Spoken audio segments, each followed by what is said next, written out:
Work and go home. Best advice ever. Nothing will take you out of trouble like that. At work, there are politics, there are cliques, there's this and that you would rather avoid. And if you're someone who's starting to work, this is your first time in a corporate environment, you're going to be working with tens and hundreds of people. Do yourself a favor. I know it may be hard to do because our need as a people is to connect with other people, but use discernment and then work and go home. That may also be hard for someone who is a social butterfly, but for someone like me who is a loner of note, I don't mind spending the whole day with myself, not getting bored, not even an ounce. But for someone who thrives by being around people, it may be hard, but we get it a very big disservice, because being in cliques and being involved in work politics is not worth it, because you get entangled in things that you'd rather not get entangled in. When I started working, obviously because you're fresh from varsity, you're eager to learn. You want to speak, you want to do this, you want to do that. I'm glad I actually did that, because that's how I acquired the experience that I had. I'm glad I actually opened my mind to learning people myself, because I didn't want a situation where people were going to tell me who a certain individual is without me finding out who that person is myself. I used discernment, and years later I realized, you know what? People may smile with you, people may laugh with you, but that does not make you friends. That does not make you close. That does not make them loyal to you.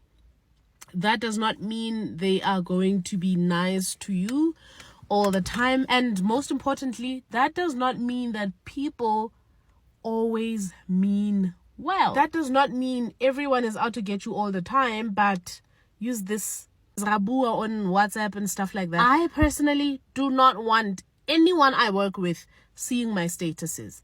0. Everyone is blocked, because you and I are just colleagues. Nothing more than that. My WhatsApp is personal, and only my personal people are going to have a glimpse of what my life looks like via my statuses. You're not coming to my house, you're definitely not coming into my WhatsApp status. So, sebeza, mind your business, go home. That's the order. Run away. Run away.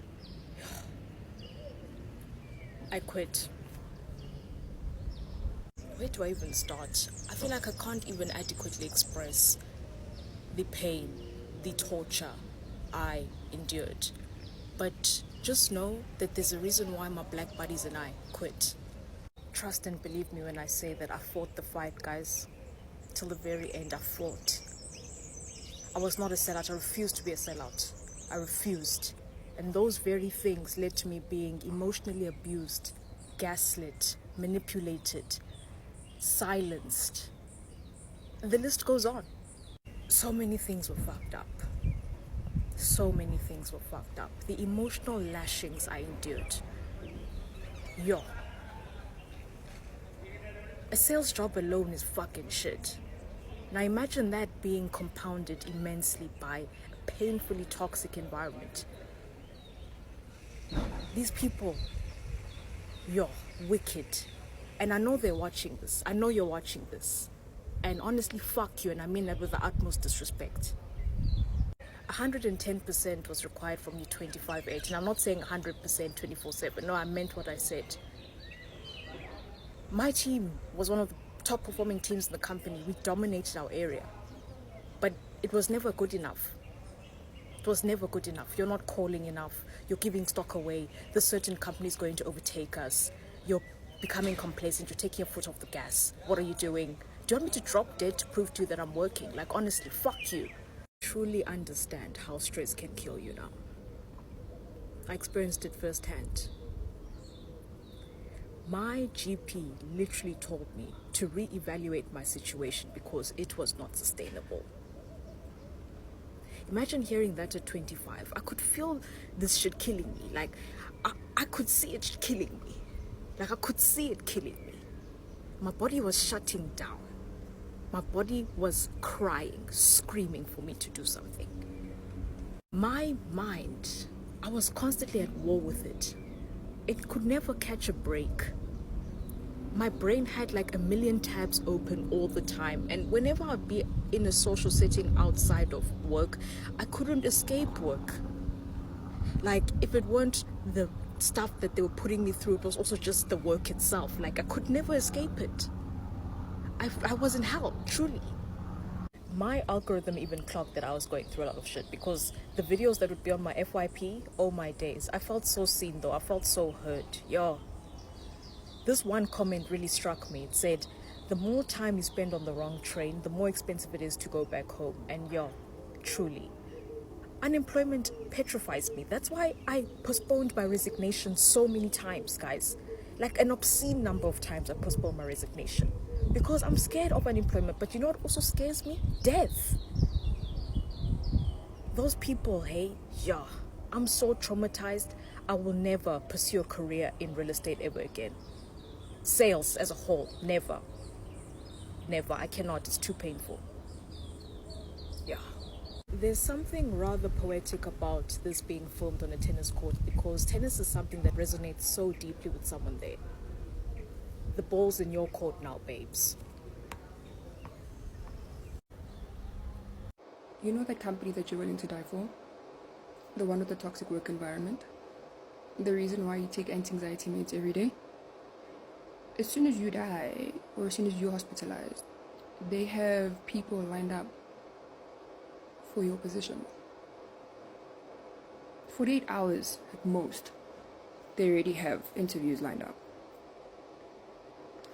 If you're working in a toxic work environment, I would never advise someone to begazela. And I say that because I've been on the other side. I was diagnosed with general anxiety disorder because of a toxic work environment.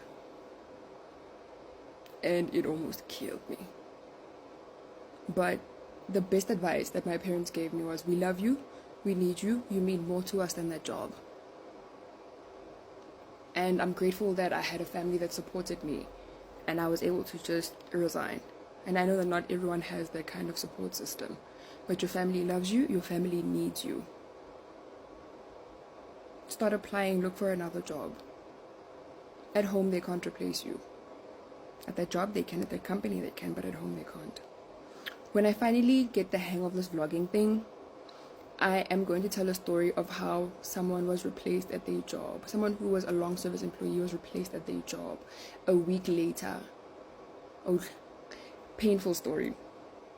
Painful story. Even the family was just so shocked. And hopefully I'll also have the courage to share my story, how my diagnosis was a joke on the floor at that company that I used to work at. Yo guys, there's people fighting. Hey, not everyone is gonna like you. You are there to work, not to make best friends, not to be liked, not to leave certain auras in the room. Do your job, get paid, and achieve your goals.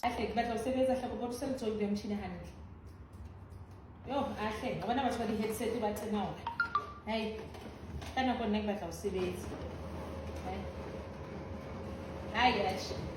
Ko shift elizoma hle. Msholo na ngakho no fihle lana.